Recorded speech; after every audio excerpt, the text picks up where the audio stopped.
The second section that I want to talk to you about today in the classroom edition are courses 1, 2, and 3. These are for grades 6, 7, and 8.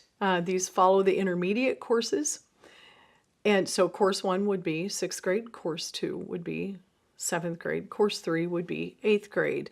Now understand, course 3 is the equivalent of doing a pre-algebra course. And so just like in the other program, after you do this, your next step will be Algebra 1. We'll talk about those in a minute.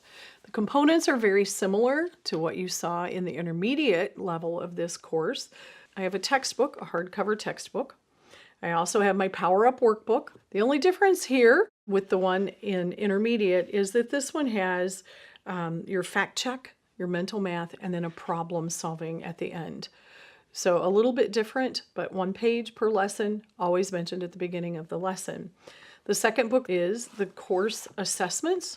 Course assessments are exactly what they sound like. They're tests. And so again, starting with lesson 10, every 5th lesson, I have a test. This gives you a place to take that test.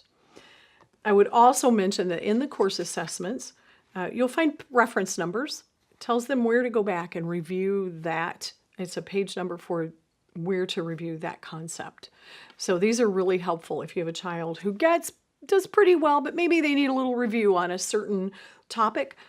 This will tell you where to go and get it so you're not scrambling to find out where it's at. And then a solutions manual, step-by-step answers for the problems in the workbook, for the tests, and you're good to go. So this is really all that's available for this. No written practice book. There is an assumption by the time you get to junior high, you should be able to do your work on your own paper. And so that's the assumption that's made here. There is no separate option for a book to write in.